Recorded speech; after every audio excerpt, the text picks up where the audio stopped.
Rabb, yang ku minta darimu, ampuni diriku. Rabbana, ya Rabbana, zalamna anfusana,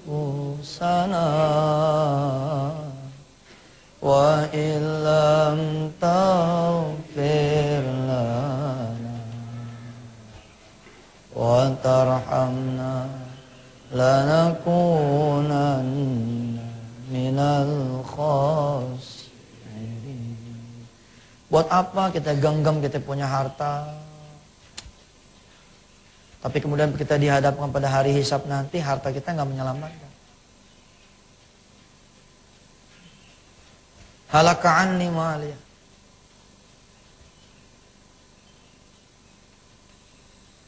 Buat apa kita diberikan kekuasaan, tapi kekuasaan itu yang sudah membuat kita jadi ada di kursi neraka. Kadang-kadang kita berpikir Allah begitu jahat. Kita lagi di puncak ketenaran, Allah boom. Lagi di puncak kekuasaan, boom. Lagi dipegang kekayaan, boom. Justru Allah kasihan sama kita. Allah sayang. Sungguh tidak ada yang lebih menyayangi diri kita kecuali Allah. Dan tidak pernah ada yang tahu bagaimana cara menyayangi diri kita kecuali Dia juga. Kita hanya perlu membuka hati kita untuk kehadiran Allah. Selebihnya anak kenikmatan, kenikmatan, dan kenikmatan. Apa betul kebahagiaan itu adanya di uang? Toh nyatanya pernah ada cerita. Ada orang kaya yang mengetuk pintu sopirnya. Buka, buka Pak, buka.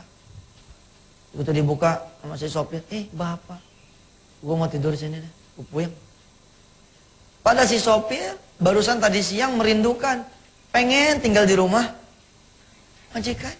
Tiba-tiba sekarang majikannya malah pengen tinggal di situ. Apa kata si sopir? Pak, kita nggak ada ranjang. Bapak mau ya begini, ya nggak apa-apa udah Pak. Pokoknya gue pengen tidur doang. Semua orang pengen posisi korun. Tapi ketika korun dibenamkan, nggak ada yang pengen seperti korun. Wailaka. Wah, celaka tuh kalau saya jadi korun. Begitu ya. Insya Allah. Ada sebuah ungkapan indah dari penyair terkemuka, Khalil Gibran, yang menyatakan bahwa kebahagiaan itu nggak terletak di dalam luar diri kita. Tapi kebahagiaan, kekayaan sejati ada di dalam diri kita. Insya Allah Ustaz akan melanjutkan kembali kajiannya setelah pesan-pesan yang berikut ini. Tetap di nikmatnya sedekah. Baik pemirsa yang dirahmati Allah, jika ingin bergabung dengan kami bisa di line telepon 0218779000 atau di 021877908000. Ustaz, sudah ada penelpon masuk nih. Ya, silahkan. Assalamualaikum. Assalamualaikum. Ya, silakan. Ya, dengan siapa Pak? Dengan Pak Ye di Brebes Selatan. Ya, silakan. Oh ya, silakan Bapak. Assalamualaikum. Waalaikumsalam. Waalaikumsalam. Ini masalah. Ini nggak kedengeran nih. Maaf Pak, agak putus-putus. Halo. Ya, Ya, ya, silakan. silakan Bapak. Ini mau nanya sama Pak Ustadz Mansur, Pak. Silakan Bapak, silakan. Ini Pak, saya banyak masalah nih Pak. Ya. Banyak utang di bank Pak. Yang ditanyakan gini Pak. Masalahnya kan dulu saya pernah ke pengajian Pak. Kalau masalah utang itu saya ikhlas dan ridho Pak. Cuma yang menjadi pertanyaan, kata Kiai di majelis taklim, dia bilang tidak akan masuk surga dan akan berjalan kepala di bawah pada maksa. Ya. Dan itu yang membuat saya takut Pak. Padahal saya banyak punya utang. Baik. Itu aja Pak. Baik, terima kasih Bapak. Ya, satu lagi Ustaz. Assalamualaikum. Halo, Assalamualaikum. Waalaikumsalam warahmatullahi wabarakatuh. Dengan Ibu siapa di mana? Ibu Ida di Depok. Silahkan Ibu. Ini Ustadz Yusuf. Ya. Saya mau nanya. Ya, Bunda. Saya udah, alhamdulillah udah beberapa kali bisa ngasih anak yatim walaupun cuma sedikit. Ceritanya saya sekarang nih ada niatan lagi. Ceritanya saya cerita sama orang tua. Orang tua saya juga mertua gitu ya. Orang tua saya tuh kayaknya nanggepin begini. Kan saya ya boleh dibilang belum terlalu berada ya. Udah deh jangan terlalu kebangetan banyak segitu gitu. Ala kadar aja deh kalau buat anak yatim. Mertua saya lain lagi Ustaz. Ngomongnya begini. Ya kalau bisa sih belum dulu kali lo katanya ngasih ke situ-situ gitu. Lo kumpulin aja buat nambahin dandanin rumah gitu. Iya. Sedangkan saya buat dandanin rumah kan duitnya gede banget ya. Iya. Saya kagak ada, cuma ngasih anak-anak paling berapa sih Ustaz, kebanyakan nambahinnya. Iya. Jadi saya gimana Ustaz, mesti ngikutin Siap. siapa? Iya Ibu, makasih. Sama satu lagi Ustaz. Apa tuh? Kalau saya ngasih anak yatim yang itu aja ya alhamdulillah cuma 10 orang deh, keseringannya sih 10 orang. Iya. Ame saya ngasih itu misalnya tiap bulan rutin ya 10 orang. Ame saya ngasih tetap Ganti-ganti. lain, tapi tetap uang itu yang setiap bulan itu. Baik. Itu berkahnya gimana Ustaz? Iya. Baik Ibu, terima kasih. Ya Terima Ustaz. kasih. Ustaz. Iya, Yo, Assalamualaikum. Waalaikumsalam. Silakan Ustaz. Ya sebelumnya saya ucapkan selamat menuntut ilmu ya, mengikuti majlis ilmunya Nikmat Sedekah buat kawan-kawan di Brunei Darussalam, di Singapura, di Thailand, di Vietnam, bahkan di negara-negara di Eropa, termasuk di benua Australia. Ternyata hari demi hari tayangan kita ini memang meluas ya. Sampai kemarin di Jepang pun ada yang melihat tayangan ini dengan parabola. Tapi sekali lagi Ustadz, kalau saya sih ada rasa bukannya bangga gitu. Dengan banyaknya jemaah yang hadir, nggak ada kita nambah kebanggaan dengan meluasnya kita punya tayangan.